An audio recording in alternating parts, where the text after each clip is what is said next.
नमस्कार दोस्तों, welcome to DSC. आज पढ़ते हैं कक्षा 9 की मैथमेटिक्स का पहला अध्याय संख्या पद्धति की पहली प्रश्नावली दी है 1.1, जिसमें पहला सवाल है आपका कि क्या नीचे दिए गए कथन सत्य हैं या असत्य हैं, कारण सहित उत्तर दीजिए। इनके कारण सहित उत्तर देने हैं। जबकि आपका पहला सवाल दे रहा है कि प्रत्येक पूर्ण संख्या एक प्राकृतिक संख्या है। क्या प्रत्येक पूर्ण संख्या एक प्राकृतिक संख्या होती है?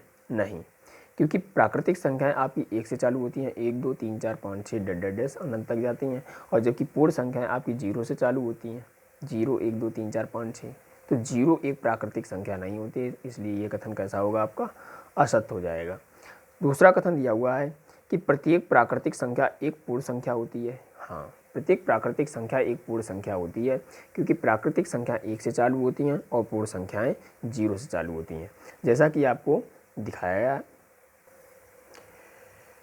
दिया है, जैसे प्रत्येक पूर्ण संख्या एक प्राकृतिक संख्या होती है। जो आपकी पूर्ण संख्याएं होती हैं वो आपकी कहाँ से चालू होती हैं? 0 से। 0 1 2 3 4 डैश कहाँ तक जाती हैं? अनंत तक आपकी चलती रहती हैं। और उसके बाद में जो आपकी प्राकृतिक संख्या होती है, वो आपकी चालू होती है 1 2 3 4 5 डैश अनंत तक जाती हैं। तो आपसे कह रहा है प्रत्येक पूर्ण संख्या एक प्राकृतिक संख्या होती है? नहीं, क्योंकि 0 आपका प्राकृतिक संख्या में नहीं आता है। तो इसलिए ये कथन कैसा हो जाएगा आपका? असत्य हो जाएगा। दूसरा कथन दिया हुआ है कि प्रत्येक प्राकृतिक संख्या एक पूर्ण संख्या होती है। अब प्राकृतिक संख्या कौन सी है? 1 2 3 4 5 और पूर्ण संख्या है 0 1 2 3 4। तो जो आपकी प्राकृतिक संख्याओं में दी हुई है संख्याएं, वो आपकी पूर्ण संख्याओं में भी लिखी हुई है। तो प्रत्येक प्राकृतिक संख्या एक पूर्ण संख्या होती है। ये कथन आपका कैसा है? सत्य है। इसका देखते हैं इसका तीसरा भाग। तीसरा भाग आपका दिया गया है आपका तीसरा भाग, प्रत्येक पूर्णांक एक पूर्ण संख्या है। प्रत्येक पूर्णांक एक पूर्ण संख्या है। पूर्णांक आपका ऋणात्मक भी हो सकता है और धनात्मक भी हो सकता है। -2, -1 या -3 डैश अनंत तक जाएंगे। 0 1 2 3 डैश अनंत तक जाएंगे। ये आपके पूर्णांक कहलाते हैं। और जो पूर्ण संख्याएं हैं, वो आपकी 0 से चालू होती हैं। 0 1 2 3 4 डैश।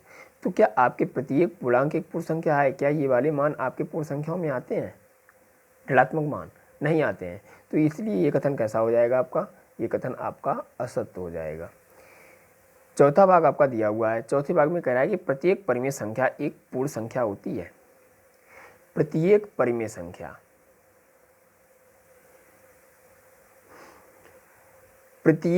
संख्या एक पूर्ण संख्या होती है। परिमेय संख्याएं वो संख्याएं होती हैं जो आपकी P/Q के रूप में व्यक्त की जा सकती हैं, और एक पूर्ण संख्या होती है। और पूर्ण संख्याएं कौन सी हैं? पूर्ण संख्याएं आपकी 0 1 2 3 डैश अनंत तक लिखी जाने वाली संख्याएं होती हैं। तो P/Q जैसे आपका लिखा जा सकता है 1/2 या 2/3 या आपका 4/7। कोई भी संख्या आपकी होती है जो आपकी P/Q के रूप में दर्शाई जाती है, तो वो आपकी क्या होती है? परिमेय संख्या होती है। और पूर्ण संख्या आपकी वो होती है जो 0 1 2 3 4 5 यानी पूर्ण अंक में लिखी जाती है, आपकी पूर्ण संख्या कहलाती है। क्या 1/2 आपकी पूर्ण संख्या है? क्या 2/3 आपकी पूर्ण संख्या है? नहीं है। तो ये कथन कैसा हो जाएगा आपका? असत्य। पांचवा भाग दिया है आपका। कह रहा है आपसे कि प्रत्येक परिमेय संख्या एक पूर्णांक है। जैसे आपने ऊपर लिखा था परिमेय संख्याएं आपकी 1/2 और 2/3 और 4/7 कोई भी संख्या हो सकती है, और पूर्ण संख्या दी थी 0 1 2 3 4। तो 0 1 2 3 4 जो आपकी दी हुई है, 1 2 3 4 जो आपकी संख्याएं होती हैं वो आपकी कैसी होती हैं? वो आपकी पूर्णांक होते हैं। और जबकि परिमेय संख्याएं आपकी बटे के रूप में लिखी जा सकती हैं। तो कुछ परिमेय संख्याएं आपके पूर्णांक हो सकते हैं, लेकिन प्रत्येक परिमेय संख्या आपका पूर्णांक नहीं हो सकती है। तो ये भी कथन आपका कैसा हो जाएगा? असत्य हो जाएगा। क्योंकि जो आपके ऊपर उदाहरण दिए गए हैं 1/2, ये आपका पूर्णांक नहीं है। पूर्णांक का मतलब होता है कि कोई पूरा अंक जो दशमलव में या बटे के रूप में या भिन्न के रूप में ना आता हो, वो आपका पूर्णांक कहलाता है। इसी प्रकार से आपका दिया गया है 6 नंबर सवाल।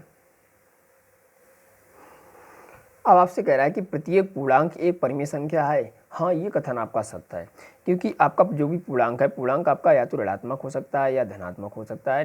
डेड डेश आपका अनंत से आएगा, -2 -1 0 1 2 3 4 डेड डेश कोई भी संख्या हो सकती है, तो वो आपकी क्या कहलाएगी, पूर्णांक कहलाएगी। और पूर्णांक को हम परिमेय रूप में व्यक्त कर सकते हैं। जैसे आपका दिया है 1 तो 1/1 लिख सकते हैं, 2 दिया है तो 2/1 लिख सकते हैं, 3 दिया है तो 3/1 लिखा जा सकता है। कोई अगर ऋणात्मक संख्या दी हुई है तो उसे भी हम -3/1 कर सकते हैं, -2/1 कर सकते हैं।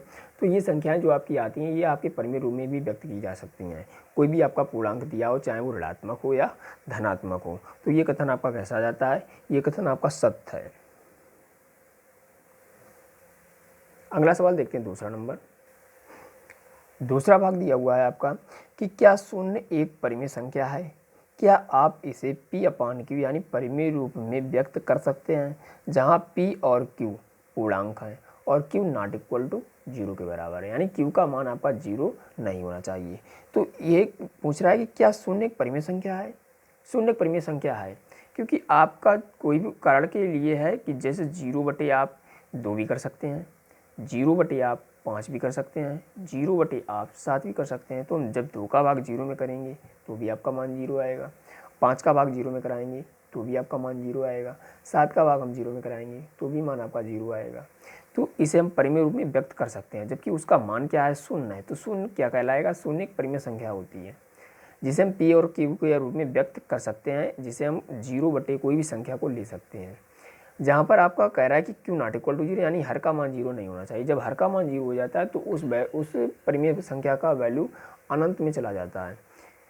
तो ये कथन आपका कैसा हो जाएगा, ये सत्य हो जाएगा कि क्या शून्य एक परिमेय संख्या है? हाँ, शून्य एक परिमेय संख्या है। क्या आप इसे P/Q के रूप में व्यक्त कर सकते हैं? हाँ, बिल्कुल कर सकते हैं कि 0/2, 0.5, 0.7, 0.4, 0.8, हम कोई भी संख्या को ले सकते हैं जिसे हम परिमेय रूप में व्यक्त कर सकते हैं, जबकि उसका मान आपका शून्य के बराबर ही रहेगा। नेक्स्ट देखते हैं तीसरा सवाल। तीसरा सवाल कह रहा है आपसे कि 3/5 और 4/5 के मध्य 5 परिमेय संख्याएं ज्ञात कीजिए। इनके बीच की परिमेय संख्याएं ज्ञात करने के लिए हम इसे 3/5 को हम x बराबर और 4/5 को हम y बराबर करके भी मान सकते हैं, जिसमें आपका सूत्र लगता है कि बीच की परिमेय संख्या बराबर 1/2 कोष्टक में x प्लस के y। और इसे हम डायरेक्टली भी लगा सकते हैं कि जैसे आपका दिया है 3/5 और 4/5, इसमें हम क्या कराएंगे कि इसमें हम 10 का ऊपर और 10 का नीचे गुणा करा दें दोनों संख्याओं में। तो ये आ जाएगा आपका 30/50 और ये हो जाएगा 40/50।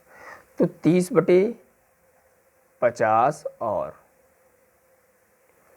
40/50 के मध्य 5 परिमेय संख्याएं।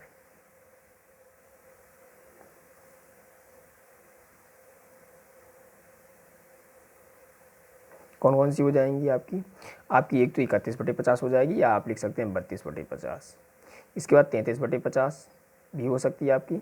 कोई भी आप 5 संख्याएं लिख दीजिए, चाहे लाइन मतलब इनके बीच की गैप कर लिख दीजिए, चाहे लगातार लिख दीजिए, वो आपकी 5 मध्य की परिमेय संख्याएं हो ही जाएंगी आपकी। 32/50, 33/50, 34/50, 35/50 और 36/50। या आप जैसे अलग अलग करके लिखते हैं तो 32/50 आ जाती, 34/50 आ जाती, 36/50 आ जाती, 38/50 आ जाती। इस प्रकार से आपकी 5 परिमेय संख्याएं हो जाती हैं आपकी मध्य की। तो ये आपका आंसर हो जाएगा तीसरे का, जो आपकी 30/50 और 40/50 के मध्य आती हैं।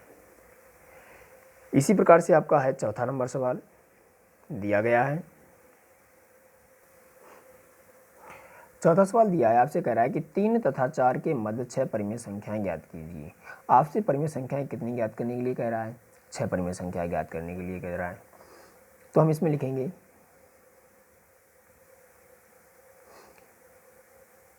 n बराबर 6 परिमेय संख्याएं।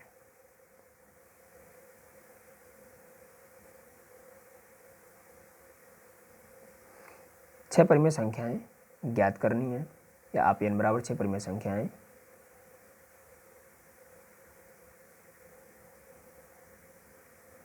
ज्ञात करनी है।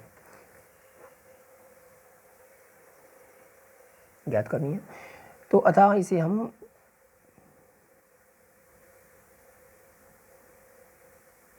अतः हम इसे 6 + 1 = 7 हर लेकर के दी गई संख्याओं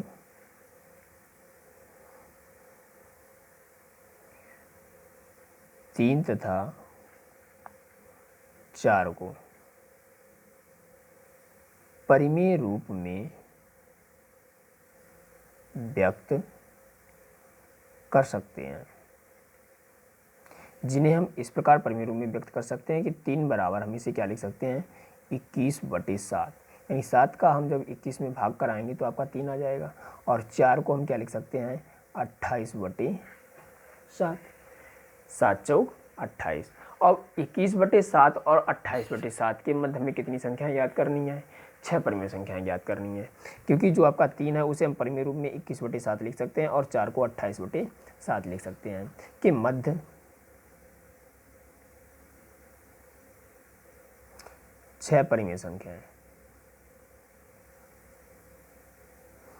कौन कौन सी हो जाएंगी आपकी, एक हो जाएगी आपकी 22/7, 23/7, 24/7, 25/7,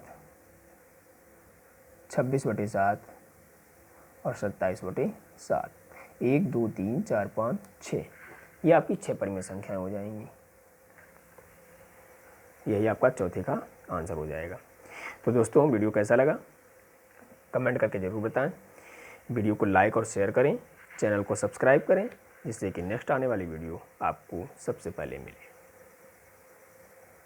धन्यवाद।